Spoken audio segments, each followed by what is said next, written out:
Okay, so welcome everyone to another Learn at Lunch. I'm Joy, and I am the VP of Programs for the Staff Assembly program this year. So Staff Assembly is the group that's for staff by staff, and so we advocate for all staff throughout UCLA. So if you have a Learn at Lunch idea that you want to see happening this year, please feel free to reach out to me. And we are so thrilled to have Chef Julia joining us today. If you were a part of the Staff Appreciation Week back in August, you are well aware that not only is she fantastic at teaching us things, and in that case it was the guacamole, but she also throws in so many skills. I learned so much in a half hour about guacamole, so I am just delighted to be here today with you all to learn more about quesadillas, as well as how to saute, basic knife skills, and all of that. So enjoy, feel free to eat your lunch. Feel free to ask any questions. We will do a short Q&A at the end, but if you have any relevant questions, feel free to put them in the chat and we can ask them and get them answered either way. All right, so without any further ado, Chef Julia. Thank you so much, Joy. Thank you guys for being here. Thank you for having me. The UCLA Teaching Kitchen is just about a year old. We're really excited to be a part of the campus community, and we are here for students, staff, and faculty. And so check out our website. We've got a lot of cool stuff going on this fall, but this is really exciting that we get to share lunch together today. Happy Friday. Hope you've all been having a good week too of the fall quarter. Like she said, we are going to be making our quesadilla today. We're also going to be making a fresh salsa to accompany that. So you're going to get a couple of fun skills.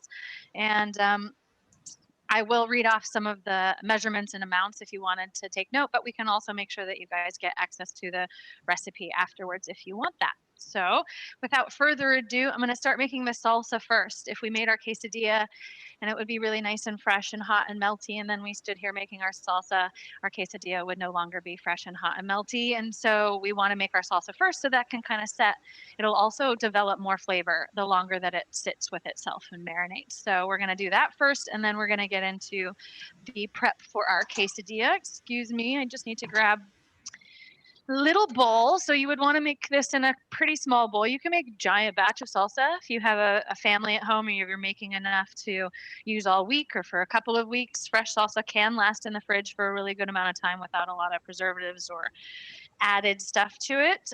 You just want to keep it in a really airtight container. I tend to eat it fast because it's great. I put it on everything. So it doesn't really last that long in my fridge, but it does, there's nothing in it that's going to go too bad too quickly. It'll last a little while. So it's nice to make this stuff for yourself fresh. You can kind of vary how spicy you like things, how mellow you like things. The recipe for this salsa, it's a classic kind of pico de gallo salsa. It does call for cilantro. Um, I was born with a genetic defect that tells me that tastes like soap. So I refuse to eat cilantro if I can help it when I cook for myself. And when you cook for yourself, you should make it the way that you really like it. So if you like it spicy, add in extra jalapeno. If you think cilantro is the best thing ever, then go with double the quantity, and that's good for you. You want to make it the way that you like to eat food. So our salsa today is generically 2 to 3 medium-sized onions, and that's such an arbitrary term in cooking. But if you think about what a small tomato would be, this is actually small, sort of anywhere in the size of like a baseball. And then a medium-sized tomato is getting into a baseball to I guess like a hamburger sized tomato. And then there's large tomatoes, which you usually just slice, and that's for like sandwiches and stuff. It's all kind of general terms. If you want more salsa, add in another tomato. But 2 to 3 medium sized tomatoes. I'm making a small batch today. So cutting tomatoes, I always recommend using a serrated knife. You can use like a large bread knife with the sawtooth blade or a small paring size serrated knife, but I do highly recommend the one with the teeth to cut through tomatoes. It just makes it a billion times easier to cut through that skin without crushing your tomatoes. So you get nice cuts instead of crushed. So I just tend to kind of cut around the stem. The stem is this little bit here is totally edible, actually. It's just kind of woody, so it's not necessarily the best thing, but it's edible. So you don't actually have to cut that out. But if you want to, I just kind of cut around it. And that makes it a little bit easier than I'm not having to dig into the tomato and be kind of unsafe about it. So what we're going to be making this in is just a small bowl. Like I said, I've got my tomatoes. We're eventually going to be adding some chopped red onion, some chopped jalapeno, a little bit of squeezed lime juice, and then chili powder and cumin for me because I kind of like taking the flavors up a notch. Chili powder and cumin are the go-to standard spice mix for a lot of kind of California southwestern flavors. So great to have in your pantry. Really, really great. I'm going to dice this into what I would call kind of a small to medium dice, and a dice is the most common cut you'll ever encounter in a recipe. So it's kind of the one you want to learn the most. You want to cut it into a plank first. There's these 3 steps. You first cut it into a plank, and so you saw through the tomato. Actually, using the teeth of the knife really, really helps. You saw through the skin, and I keep the first knuckle of my fingertip back. That's called the kitchen claw. That's going to almost guarantee that I don't chop my fingers off. Nothing is always guaranteed in life, but almost. You know, you want to still be really careful, but as long as that is bent back, you're going to be way safer. So keeping my fingertips back and using the knife to do most of the work, I just saw back and forth, chopping down through my tomato into about a centimeter, half-inch thick slices, and this is what we would call our plank. And then you notice I'm just cutting around the stem now. I'm just going to cut kind of a little chunks and then just sort of get rid of that kind of that little stem piece because like I said, it is edible, but it does feel sort of like you're chewing a stick. We don't want that. So now you've got these kind of random shapes. Some of these little bits, all we have to do is chop those into dices using the sawtooth. Again, that's really key. But mostly what we're doing here is using these planks. Anything that you're dicing, once you've cut it into a plank, which is generally just obviously a thick slice, like a slice of bread, you then cut your plank into a baton. That's our fancy French word for stick. So you slice this baton into your long sticks just like that. Your plank is broken down, and then you cut across those sticks to get your dice. Really straightforward, and that is the technique for anything that ever says dice this, dice that, whether it's a small dice or a medium dice. You start out with the same method: plank, stick, dice. All right, hopefully that helps you guys with just some of your more basic knife skills and addressing what is even a dice. Well, so making a salsa, you could remove some of the seeds in the water, and depending on the type of salsa you were making or what you were going to use it for, you might want to do that if your tomatoes have a lot of water in them. If you wanted to maybe make more of a thick, chunky, kind of roasted tomato style salsa, we're making a pico de gallo here today. It's meant to be really wet and watery and loosey goosey. It's going to marinate in all of its own juices. That way we don't have to add a ton of stuff. Tomatoes are really in season still right now. We've got a lot of good flavor to them, so we're going to let those shine. Again, cutting my planks, and then I'm just going to cut this little stem out. And then I've got planks galore. Cut these into batons and then stems. Once this goes into your bowl, nobody's going to come into your kitchen and yell at you if your dices aren't perfect. Nobody's going to measure them with a ruler. Lucky you, you didn't go to French culinary school. That's why I'm here, because there's no need for that. It's just got to be delicious, especially if you're making something raw. You're not going to be cooking these tomatoes. They don't need to be consistent size and shape in order to cook properly or any of that jazz. So just cut it up. This is sometimes a great thing to have kids help with. If you have those kid-friendly serrated knives like they use for chopping, for carving pumpkins or things like that, they're really kid-safe. They can saw through your tomatoes and do all of your manual labor for you, and then you guys can share some fun family time in the kitchen. There's always those kinds of things. If you do invest in those sort of kid-safe knives, they're really great. And I personally recommend, just from my own experience, when you start kids off cooking young, then they enjoy it for the rest of their lives, and they're going to just have a lot more fun eating healthy foods when you introduce it to them that way. So now I've got a big board full of mess. We want to just wipe this down a little bit. Only for safety's sake, really. If you start cutting things on a big puddle of liquid, it might kind of slip out from underneath your grasp, and then anything could happen. So it's all going to get mixed with the tomato water in the bowl. I'm not worried about cross contamination. It's just a matter of safety. You want to kind of keep your workspace clean. It will help you not chop your fingers off. You notice that I care about that just a little bit. So please don't chop your fingers off. All right. Onion. Onion is a really fun thing to learn. I'm going to go through this kind of quickly, but we have other videos and demos on our website that shows how to do this too if you want to have a refresher course on this. But just really quickly, I'm only going to be using about a quarter of this onion. So I'm going to cut it in half first, leaving my root end intact. It's really important to me that that root end stays on and intact while I'm trying to dice onion because it's going to help keep it all together really well. What I do want to cut off though is like the other end as far down as I need to. This is getting a little bit uh, old. So I'm just going to trim off the part that doesn't look too edible. And that gives me the opportunity now to get my thumb in here and peel the whole first layer of the onion off because it is usually quite slimy or papery. And you don't want that in your food. So you take off whatever number of outer layers as is necessary on your onion to get yourself down to like a clean, nice, crispy bit. And then if you did get to enjoy the guacamole demo, this is a refresher for you. What we're going to do is cut into this onion horizontally using the cutting board kind of as a guide so that you can go smoothly across and flat, keeping your hands splayed so that, again, you don't chop those fingertips off. And you're not going to cut all the way through. You notice that I'm stopping with my knife about a centimeter or a half inch before I get back to the root end. I want this to stay together. I want this to just be like a little Pac-Man mouth. And then I'm going to follow these lines that already exist in the onion, just following these grooves all the way around using the tip of my knife to create slices. Again, not cutting all the way back through the root, making sure that that is still whole. Because now as I go across and dice across these cuts I've made, it's going to all stay together at that root end for me. And I'm going to have really nice, pretty small diced onion. So every time, whether you want big dice, little dice, tiny dice, medium dice, that's how you dice an onion. Just important to leave that root end attached. It's very, very, very helpful so then you don't end up with onion all over the place and it's just become like, I don't want to cut onion. This is a disaster.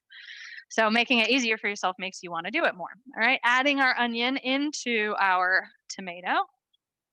This is really simple, classic salsa. You don't need a lot, but if you want spice, jalapeno is the way to go. You could use serrano peppers or some other kind of chili pepper. That would be nice.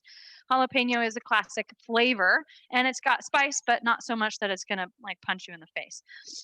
It is spicy enough though that when you touch it with your bare hands, wash your hands immediately after you have touched the inside of the pepper. If you go to rub your eye accidentally without remembering to wash your hands, you're going to feel it for hours afterwards. The spice will get into any open pores, any paper cuts, anything like that. So just be a little aware of what you're doing. I also want to point out a lot of people think that it's the seeds themselves that is the spicy part. That's not necessarily true. It's actually this white part, the membrane that holds the seeds to the pepper.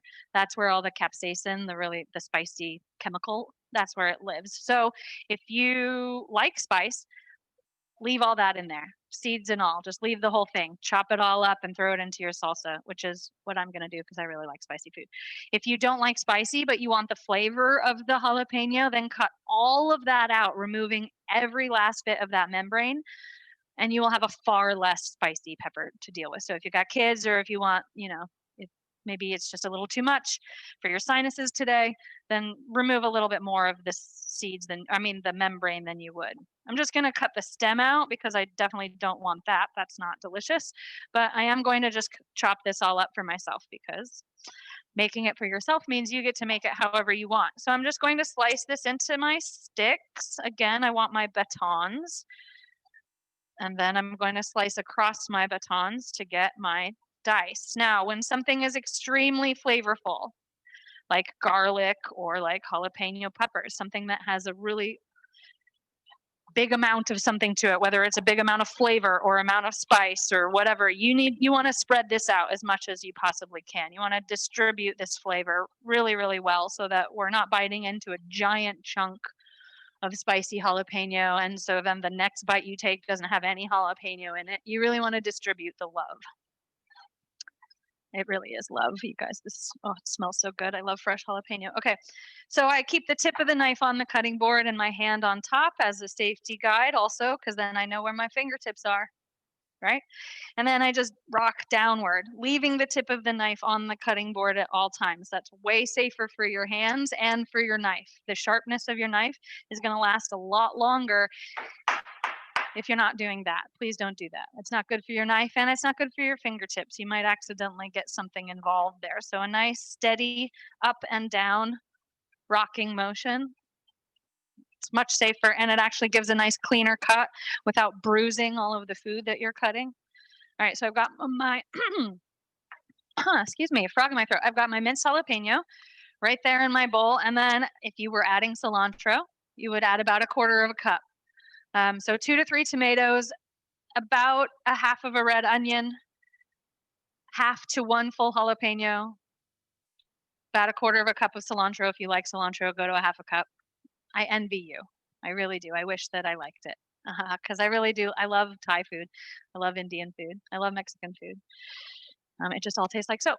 And then I'm going to use a full lime. The whole marination, the whole juice from this is coming from the tomatoes and from the lime. You don't want to add water. You don't want to add a bunch of stuff. It's just going to kind of sit and soak in itself. And the lime is going to help to start break the onions down just a little bit, so they're not going to be as like raw and acrid as they would be. And it's just going to kind of swim flavor in all of this deliciousness. So I'm using an entire lime. If you wanted to start out with a half a lime because maybe lime is not your favorite thing, then you could also use a little bit of lemon. Or in that case, I would maybe recommend adding about a teaspoon or so of water if lime is not your thing, because you just want to get this a little bit soupy. Um, but the citrus is really going to help it break down. So I do recommend if you prefer lemon, go ahead. That's going to be delicious. You could even use a little bit of like orange and have a really flavorful kind of summer salsa. Experiment in the kitchen. Have fun with it. If you like those flavors, then I'm sure they're going to be good because you like them. So I am going to sprinkle in a dash of cumin powder. Uh, if you've heard me say this before, I love this. It smells like feet, but it tastes like heaven. So don't be scared away from cumin just because it's like, whoa, that's a horrifying smell, because it's delicious. And it's a really important flavor profile in a lot of different cuisines. So I recommend having it. I would add about a quarter of a teaspoon of cumin and maybe an eighth to a quarter teaspoon of chili powder, depending on how spicy you like things. But this just kind of develops more of a smoky flavor. Those things kind of help mix it all together and create sort of like a cohesive flavor profile. But you could just leave this fresh and just have like a fresh tomato, jalapeno, onion, lime salsa. You don't even have to use the dried spices. Or you could really go to town and add in some dried oregano, pinch it between your fingers, and that would take it up a whole nother level. So there's a lot of different ways you can make this your own and have fun with it. That's the salsa. It already smells so good in here. Man, I love fresh veggies. So we're going to move into the quesadilla prep. I saw a couple of questions pop up, but if we can get to them now or we can get to them in a minute, but now's an okay time if you think any of them should be addressed. But we're just going to start prepping the quesadilla ingredients so that we can get to the cooking, because that's what we're all really here for, right? Yes. It's actually not questions. It's just us commenting like, well, I've never seen orange used in salsa before. And Nichelle was saying, lime of the day. It smells like feet, but it tastes like heaven. So we're just having fun. Nice. Okay, good. I'm so glad you guys are enjoying this. Good. I want to just make sure that I'm not missing any important questions that we can make sure. So I'm so glad. I love chit chat. Okay. Yeah, orange juice salsa or pineapple juice salsa. I mean, and then throw a little chopped mango in it. Like really have some fun. So we want bell pepper, we want zucchini, we want a little bit of garlic. I love garlic. We're using black beans today, and I've got corn. It is definitely corn season. So if you have fresh corn, just chop it off the cob, or frozen corn or canned corn is perfectly fine. If you're using canned corn, just like canned beans, I highly recommend run them under cold water. So drain the liquid from the can and then put the beans and things like canned corn, even like canned green beans, anything that you get in a can, rinse it in a colander under cold water. It's just going to help remove a little bit of the extra sodium and a little bit of the extra kind of like preservative water that it's been soaking in for a while that you don't necessarily want to put in your food. obviously not going to be bad for you. It's FDA approved to store your food, but it's just better to remove it before you start adding in all of your deliciousness. But with beans, especially, try to buy low sodium beans. But if not, I mean, either way, rinse them off. It will help reduce the sodium content in what you end up putting into your food. So, rinsed and drained and ready to go corn and black beans I've got set aside, and I'm just going to chop up these other things really quickly.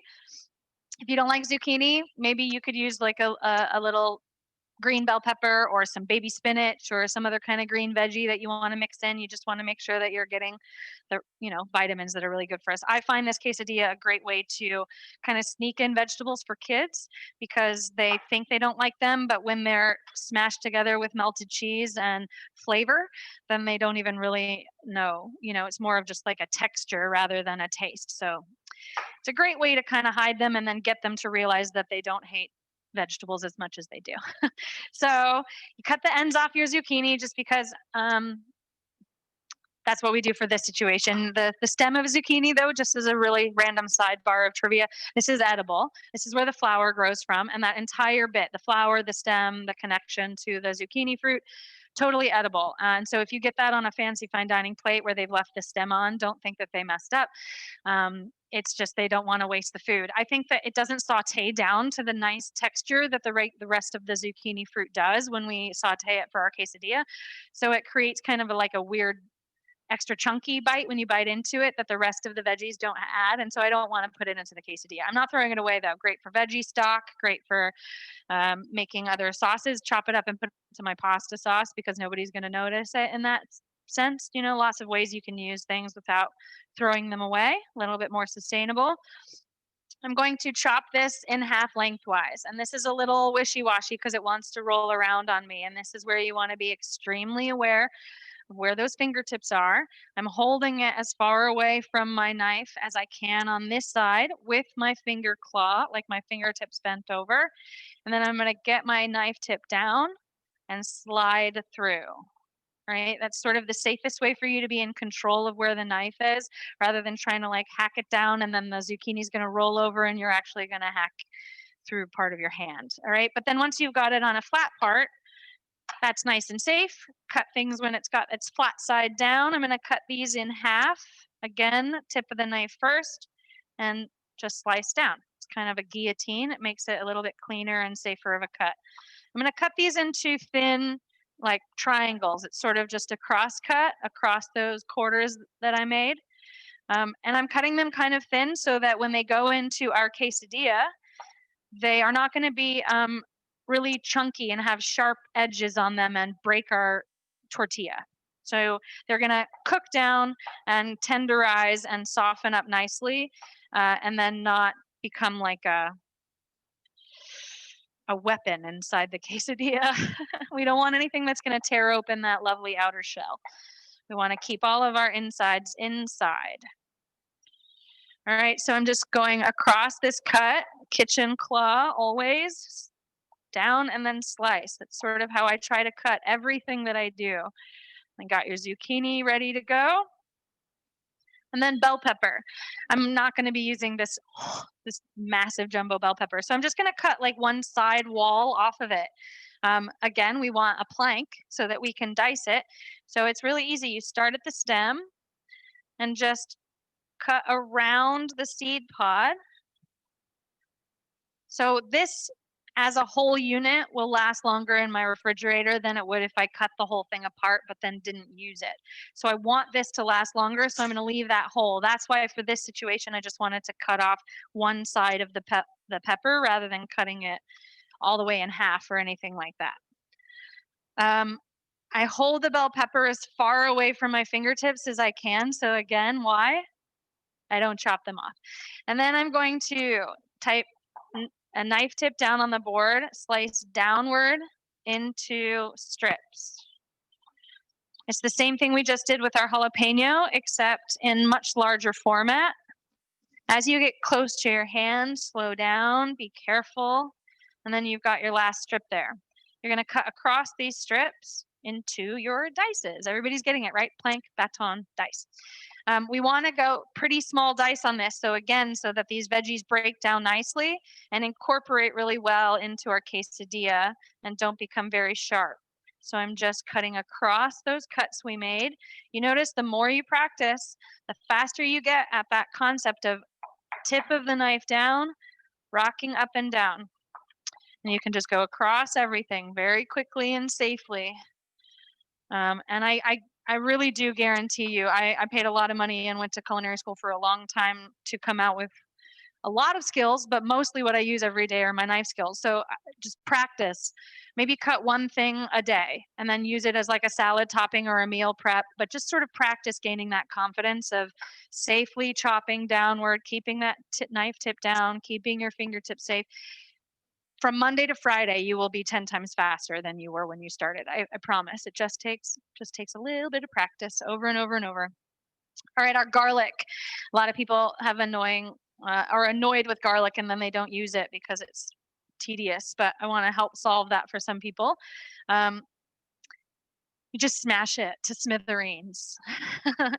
So use the flat side of your knife, press down on that clove of garlic, and smash it.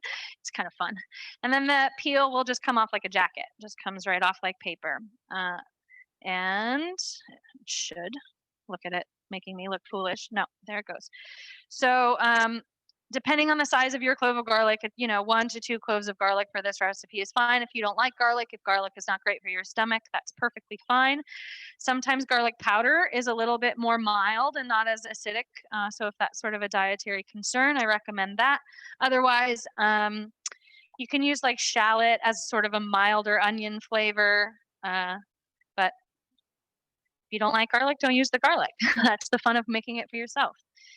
So I've just sliced it kind of thinly, but you don't even have to do that. Once you've got it smashed, you basically just bring it together into the middle, tip of the knife on the cutting board, and then just chop downwards. I like to use the knife itself to continuously gather the garlic into the middle because it's kind of sticky. And so if I use my fingers over and over, then it just continues to stick to my fingers and it gets really annoying. And I'm like, get off of me, stop it. But so you use your knife to kind of just bring it back in and then chop it all down. And what we're going for, again, is minced, just like we talked about with the jalapeno. This is really strong in flavor, so we want to make sure that we're distributing it really well amongst our veggies. All right, that is the prep that we need to do here for our quesadilla. And we're going to start cooking this. You could definitely just throw all of this stuff raw in between 2 tortillas and melt the cheese, and it would be good. But taking this extra 5-minute step to cook this stuff out first, it just is going to take the flavor up to an 11 at least. And then you don't have to add any extra sugar or salt or any of those kinds of things that sometimes we get from processed foods out in the world, right? So we want to saute our bell pepper, zucchini, and garlic for a few minutes until they get really flavorful. I'm going to set my pan onto medium heat. And then if I need to adjust higher or lower, that's usually where I go from. But starting at medium is a pretty good, safe place to start. And this is what we call ha-haing your pan. This is so silly, but I love it. You're going to remember me forever. You ha-ha your pan by heating the pan first and then adding some oil and then heating the oil and then adding the food. Get it? So heat, add, haha. And we do that because if we added oil to a cold pan, it would take a lot longer for the oil to get hot. So getting the pan hot first, which doesn't take but a minute, means that now our oil is going to warm up a lot faster, which helps us in our cooking process. I'm using about a teaspoon, maybe a teaspoon and a half of olive oil and canola oil blend. We use these 2 oils because they're both good for us. In terms of heart health and the oils that are out there in the world, but also because olive oils is pretty expensive and canola oil is not. And so if you spend $20 on a good bottle of olive oil and then $5 on a good bottle of canola oil, and then you blend them 50-50%, you are spreading out your money a lot more throughout your cooking process, but still getting the benefits from the olive oil and the delicious flavor from the olive oil without using a very expensive oil to cook with, right? You're kind of balancing out for your pocketbook. It's really helpful. There are some myths and rumors that olive oil is not good for cooking. It's not true. Olive oil can go up to a very high heat, but if you add canola oil to it, it can go even higher. So, for all of these reasons, I like to use a blended oil. Um, so, you notice I put the oil in, and now I'm letting that get hot. Because if I put my food into cold oil, it would just steam. It would be so sad. All of this lovely work we did chopping it up would be for naught, because we would have like steamy vegetables and they'd be really watery going into our food.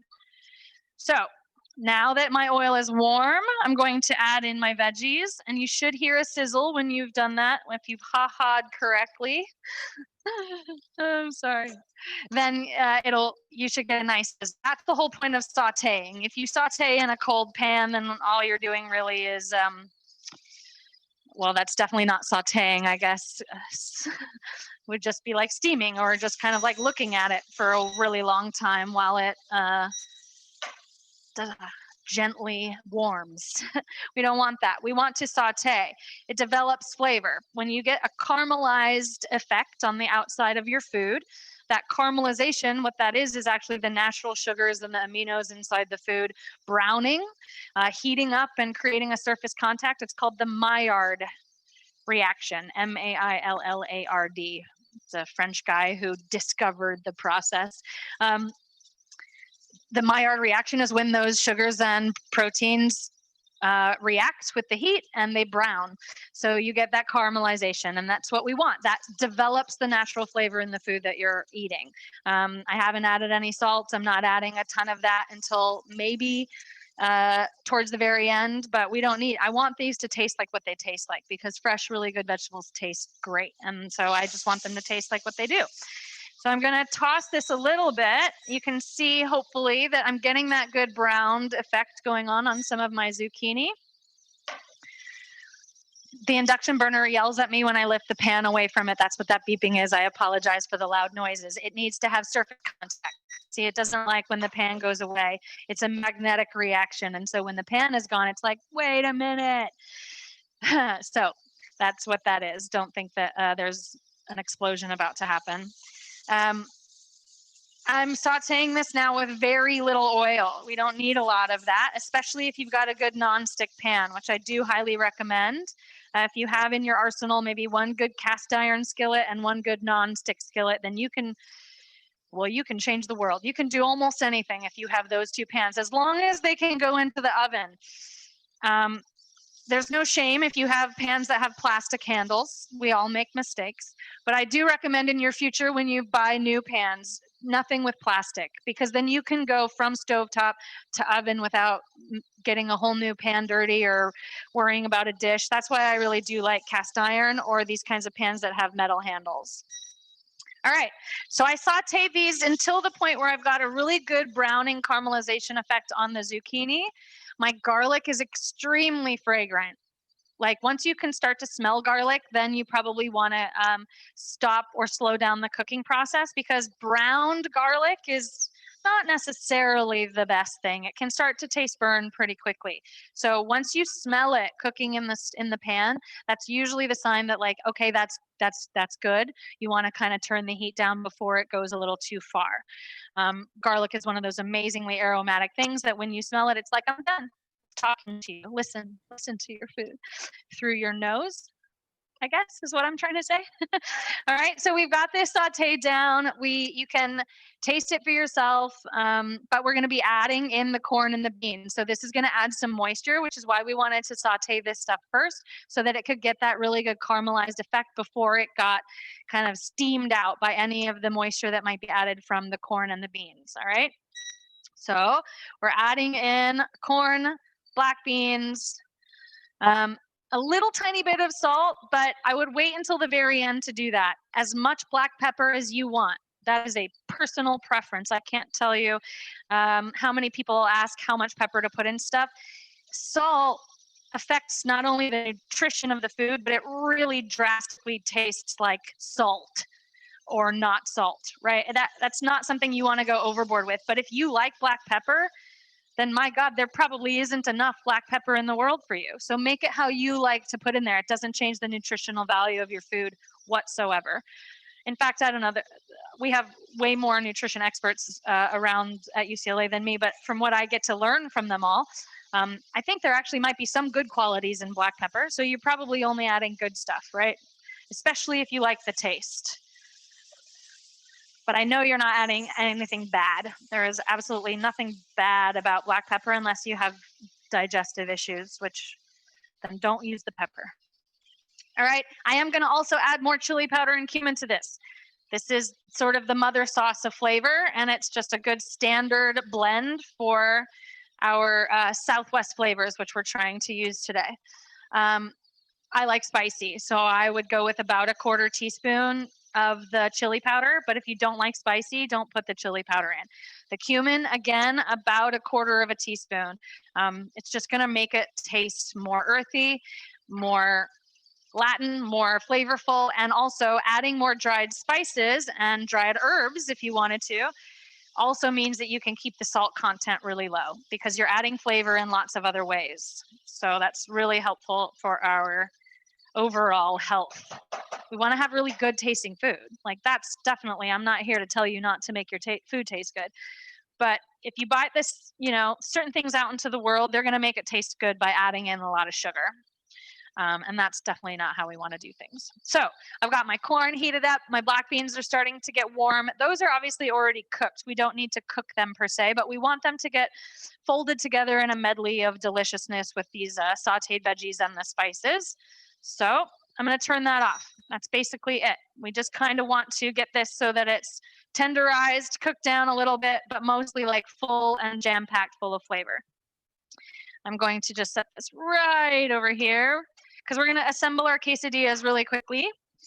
I'm using whole wheat flour tortillas.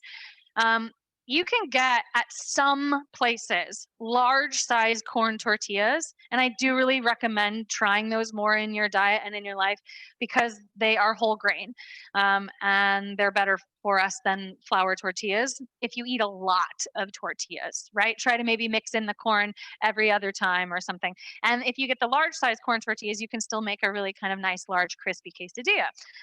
But I often can't find those and just get the small ones. And sometimes I actually use those and I make like 4 small quesadillas, and then still the same thing in the end. You chop them up and you eat them.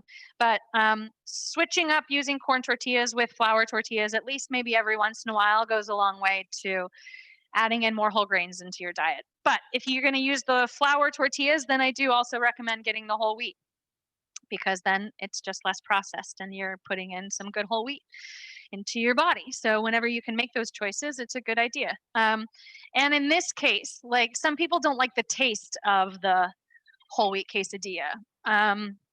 For me, when I'm eating it in a situation like this where it's going to be filled with flavor, and then I'm going to top it with salsa and then maybe even some guacamole or something else, I lose the flavor of the tortilla entirely. It doesn't really bother, it's not really that big of a deal. So we have got any kind of blended cheese. It's way more cost effective. I recommend to buy your cheese in like blocks, the bricks of cheese, the traditional way that they always used to sell it.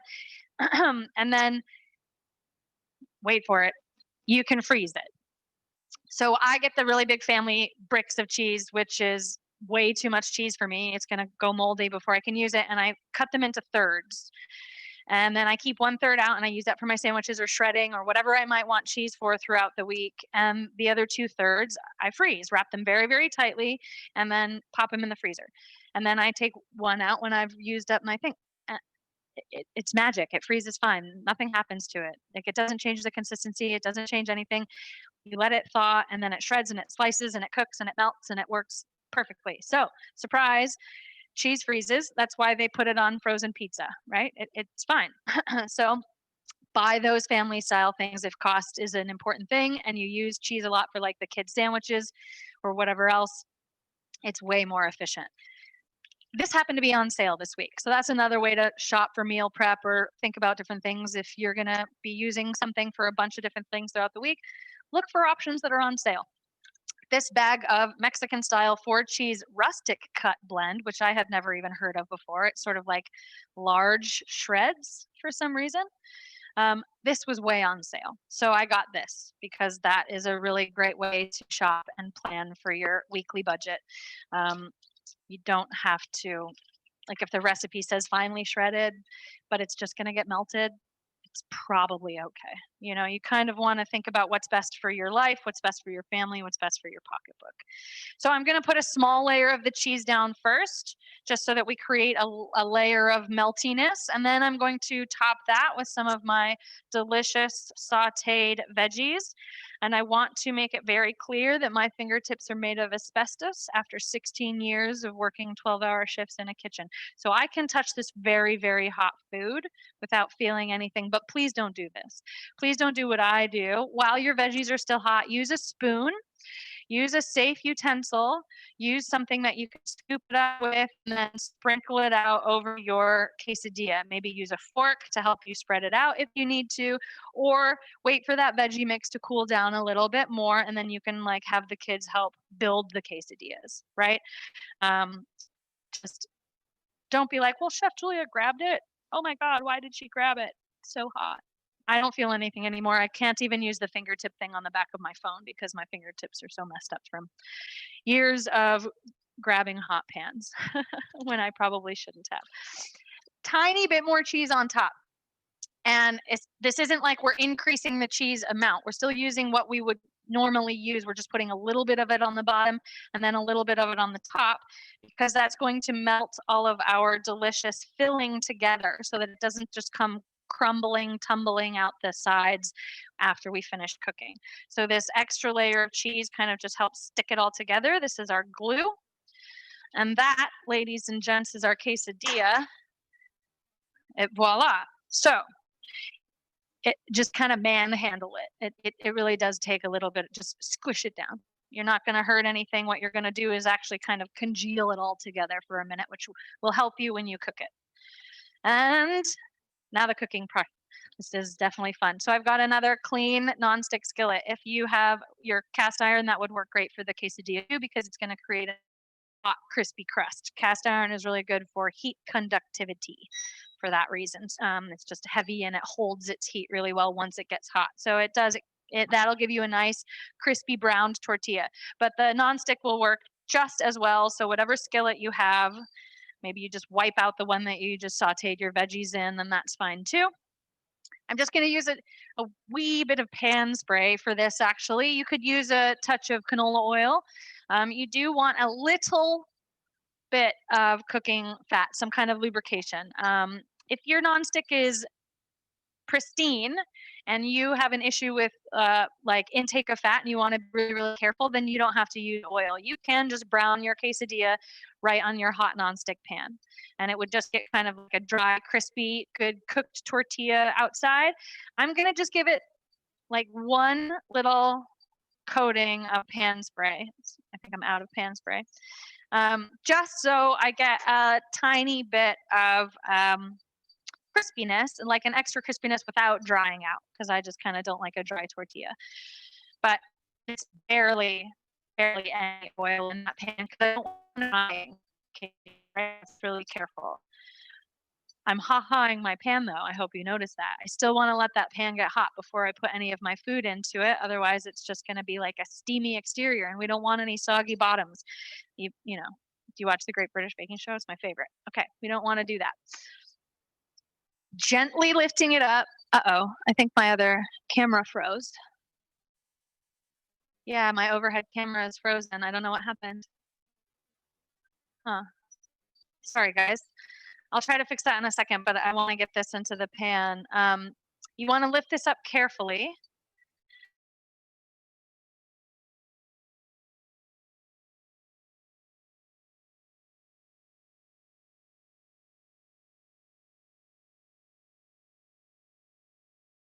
Oh, I think they both froze now. Hopefully they'll come back in a second.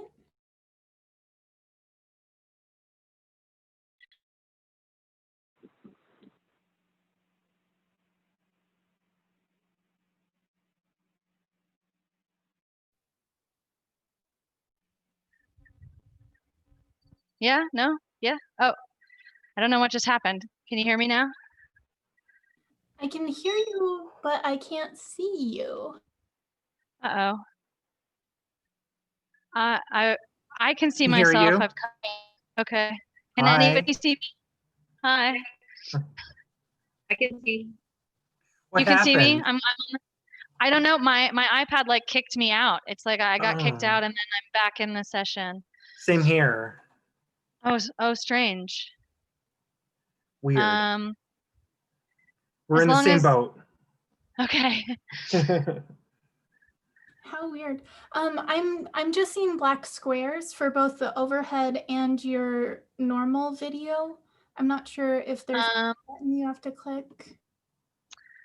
well, I don't know because I can see them. Is there anybody else who's only seeing black squares for me? Nope, I can see it. I think maybe everyone can see Oh, me. So you're back now. okay, good. It was just a connection issue. Sorry about that, guys. Technology these days. Where's the production crew when you need them to fix everything? Thank you for your patience. I'm glad that fixed itself actually rather quickly. I turned my pan off because it was getting quite hot while I was trying to wait. But you want a hot pan. You want it a little bit lubricated. I hope you didn't miss the entire assembly of the thing. I think we got all of that. So now we're at the point where you want to just kind of gently lift the tortilla up using both your hands from the side so that you're not spilling out the edges, and you're just going to gently place it into your hot pan. And then again, I just kind of press down a little bit to try to stick the cheese and the filling together a little bit while it first gets warm.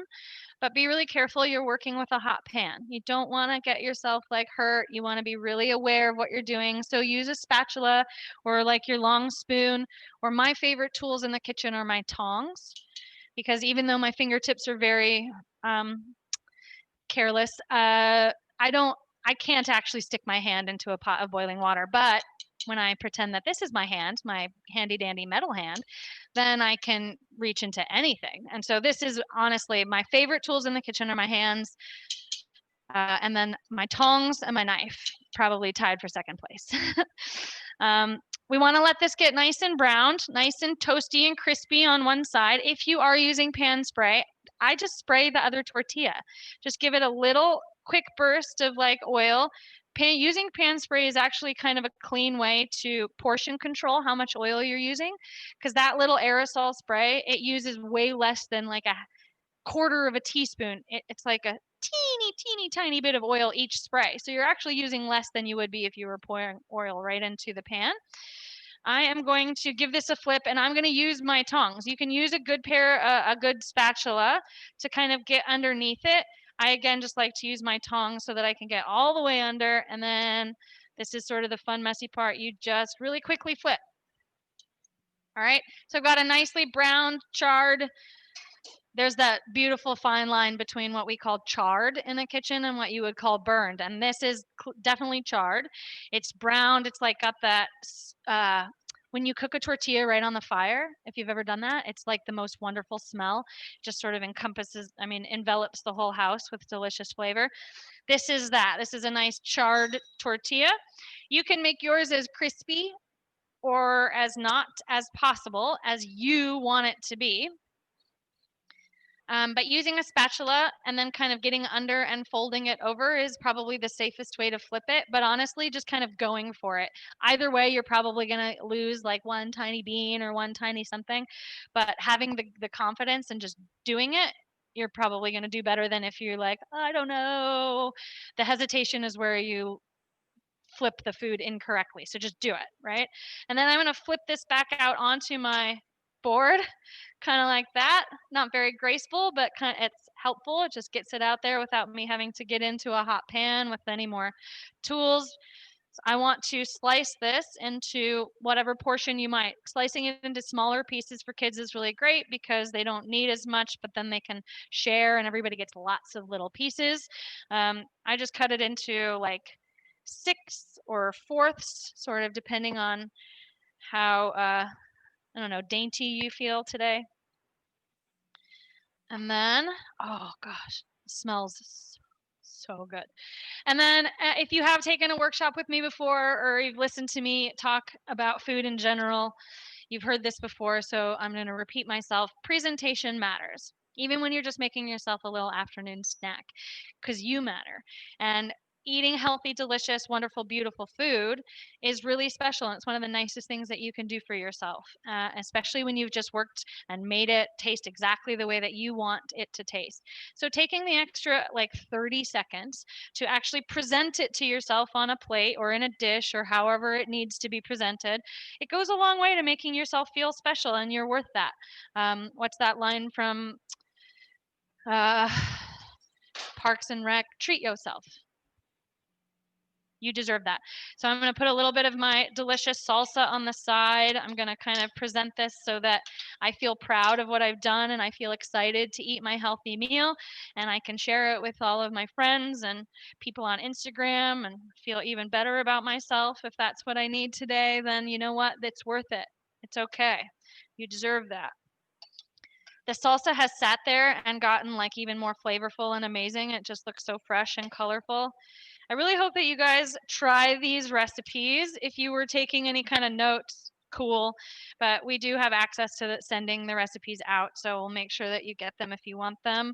But this is just like heaven on a plate. It's I wish we could all take these classes together, if only to experience the flavors and the smells and the tastes together. But I hope you enjoy them. I hope you learned some things. I hope you got some helpful tips and tricks. And then obviously we've got, I think, about 6-7 minutes. So if there's some questions, now would be a really great time to talk about anything in general that you guys want to talk about. This was delightful. Thank you, Chef Julia. There were a couple of questions that came up. One was, I see that it is an induction burner that you're using. Is it a specific kind or type? Well, I mean, the brand is Avantco, so it's technically a commercial company that makes them for restaurant and catering and buffet, like commercial use. But as I like to say, I'm one of you regular folk like us can buy them online if you want to. You just go to the wholesale company direct and ask what their prices are. But Avantco, Avantco, it's just a really good, reliable commercial grade piece of equipment. And the commercial grade quality of it is why we invested in this for the teaching kitchen, because it's going to be used a lot. And so we want to make sure that it's not something that is going to get kind of wishy-washy in its mechanism or its computer system or anything like that. We want to make sure that it's just really high quality. So we went with this one. And induction is just a little bit better than like your standard hot plate that doesn't conduct heat necessarily as well. The induction heat is very fast and very powerful. It does use electricity as opposed to gas. And so, you know, those types of utilities are very different in their cost. And so it might make a difference for people at home, but these are wonderful. They work really, really well and really fast. There is a major difference though in using this as opposed to gas.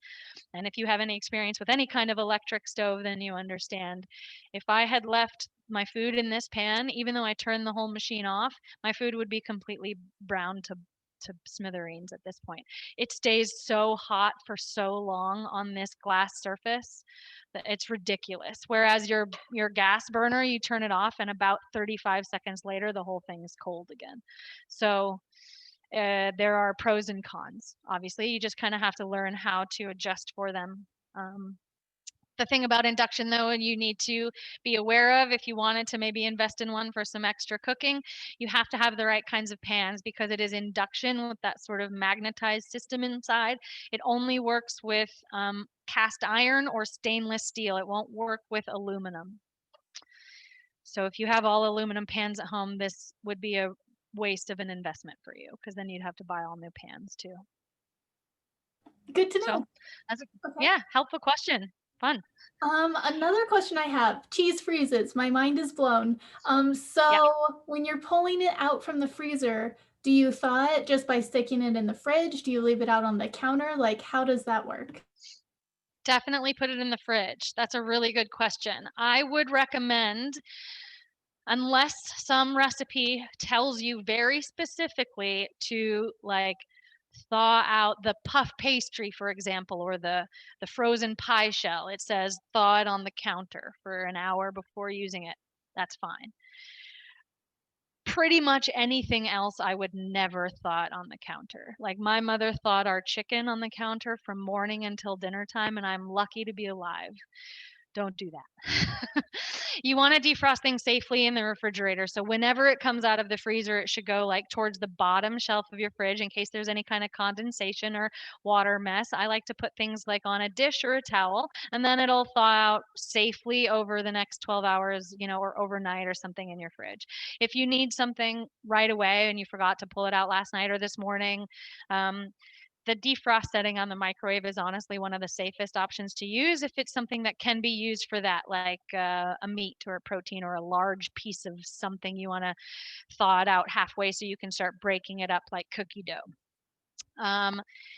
The next best, I guess, like a bag of frozen veggies and you want to get it thawed out, put it in a bowl of like water, just kind of fill it up in the sink with a little bit of room temperature water, and that will keep it from falling drastically from frozen to warm too quickly, in which case bacteria might grow. I'm not saying that it will every time. There's this thing we call the food safety zone, and you want to make sure things either stay frozen or stay cooked or stay cold. This whole kind of hovering in the middle is precarious. And so whatever it is that you're thawing, try to either thaw it safely over time in the fridge or quickly in a bowl of water or in the microwave. Excellent. Thank you so much. I do want Yeah. to be respectful of everyone's time. It is just about 1:00.